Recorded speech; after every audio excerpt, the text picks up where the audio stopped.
Travel, where is it headed?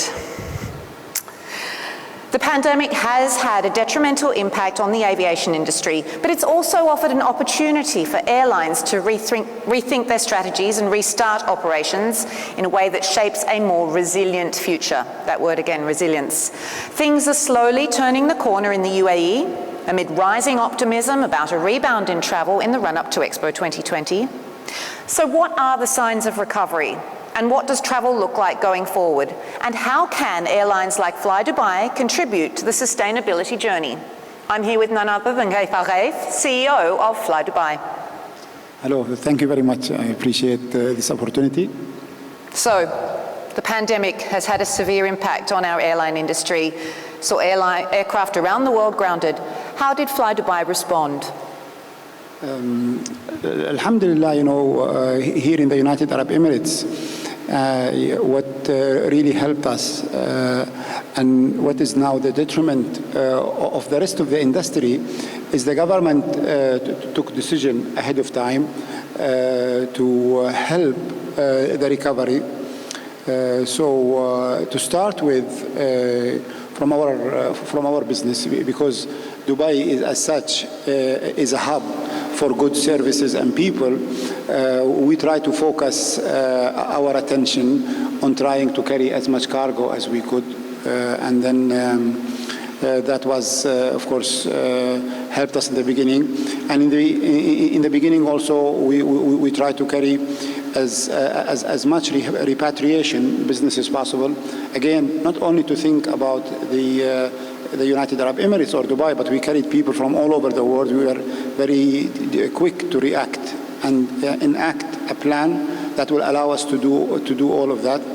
We made sure that we reduced as much as we can our costs wherever we could to ensure that we retain the business as quickly as possible.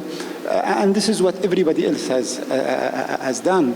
Of course, the most important and most difficult part of it is how do you create a safe and hygienist sort of network and operation environment for your own people and for the customer, and bring that trust back.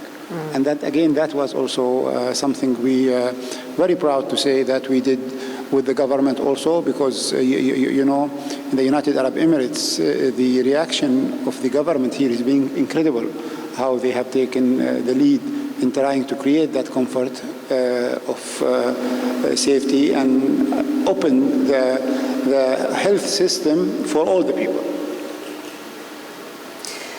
What signs of recovery have there been since then?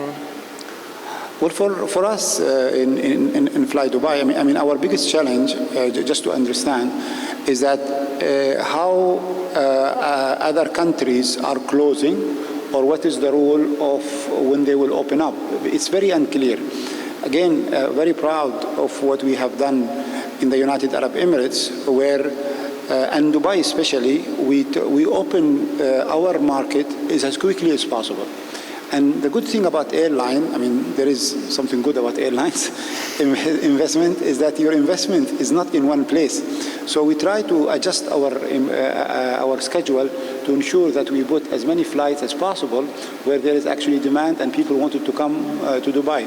So being the first to open up and create the protocol comfort for people to come here actually helped us a lot in the airline business, or in the United Arab Emirates, and for us as an airline, because we've been able to react very quickly as flydubai. You know, just recently, I would say, as recent as before the summer, you know, we were already at 65% at pre-COVID numbers in terms of operation, which is incredible, yani. And the main driver for that is the fact that the United Arab Emirates, Dubai especially, has started to open up.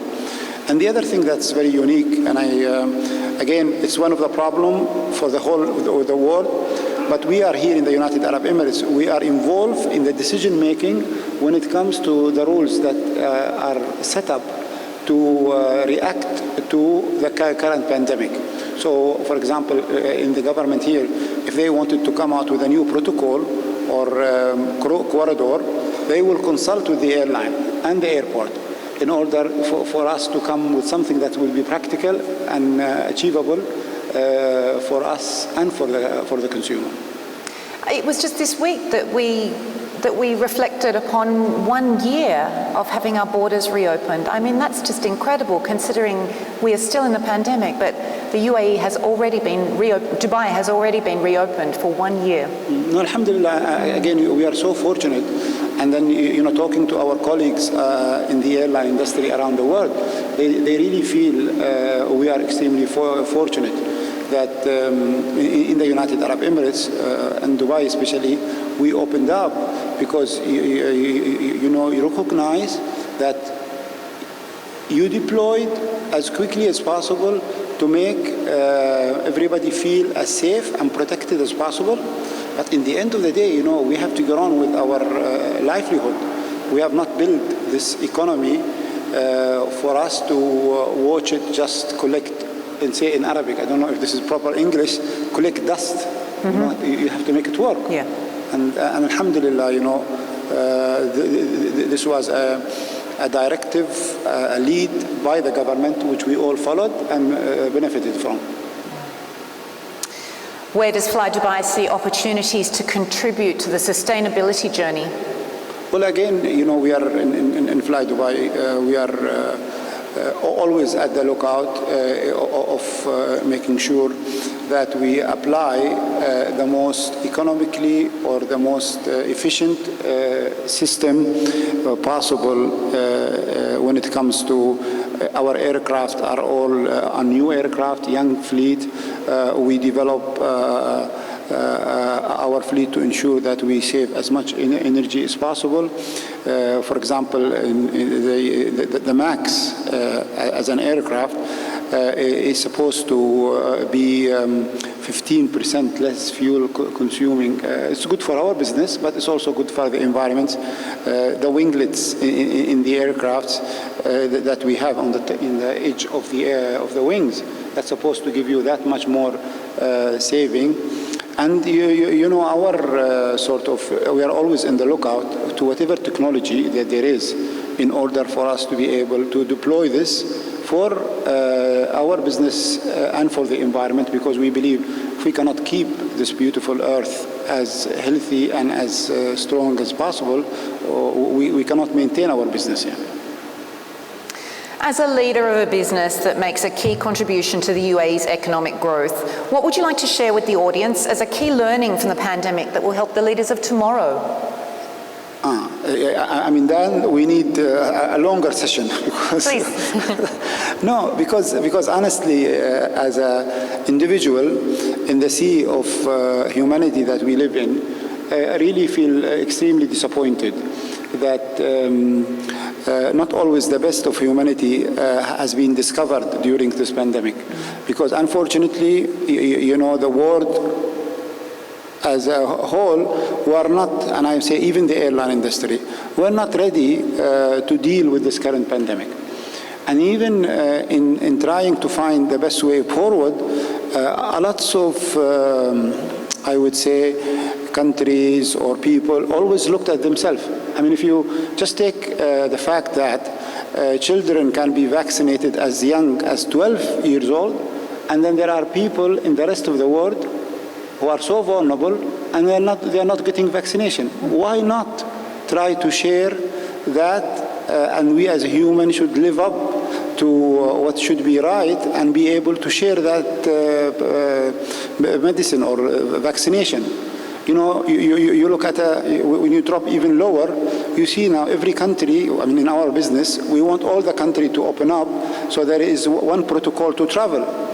We've been advocating this, as small as an airline we are, with our industrial leaders, without mentioning any organization. For example, we needed a vaccination passport from the day one that this pandemic happened. No response, because nobody was thinking bigger picture and how can we make things more effective. So as much as you look around in this world, my biggest learn is that how selfish the whole of us has been. And then how can we learn in the future to be more including other people to make sure that the solution does not fit me only, fit all of us. And for us, this is what we need across the board, not only in the airline industry, but across the board, that if we don't learn from this current pandemic, it will be a big mistake. Just quickly, former UK Prime Minister Tony Blair yesterday came out asking for everyone to accept the WHO to make standards for opening up borders, rules for travel, that it should be one centralised global standard.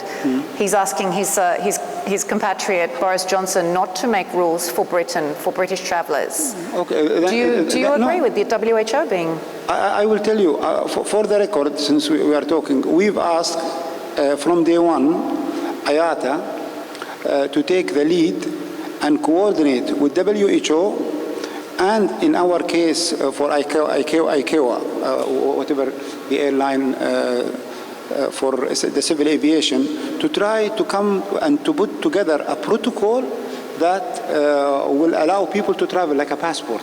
Like you remember in the old days, we all used to travel with that yellow or the vaccination card? Yes. I still have one, yes. No, but our suggestion was, let's make that uniformal, let's make it electronic, okay? And everybody can accept this, and WHO will be the one that will say this is the kind of vaccination or rules, and the civil aviation authorities will be the one that will enforce it, and IATA will be the representative of the airline. Never worked. Everybody said no. For example, one of the things, at least I heard, is that the WHO said, no, we do not want to encourage such initiatives, because such initiative will exclude certain people who will not be vaccinated. Sorry, that's not correct, because if you start with a small number, that number could grow. At least there will be a protocol. And as Mr. Blair said, I agree with him. If you have one protocol for all, everybody can travel. And now you are hearing, for example, in the UK, for example, we have some UK nationals here. They have taken vaccination here. That vaccination is not valid when you go to the UK. You know, it's ridiculous. Well, if there's one thing I can take from this, it's that perhaps we can all benefit from being a little less selfish and think of sharing. Thank you so much for your insights today. Unfortunately, we've run out of time again. It's okay. It's time for the end of the session today. Ghaith Al Ghaith, CEO of flydubai. Thank you very much.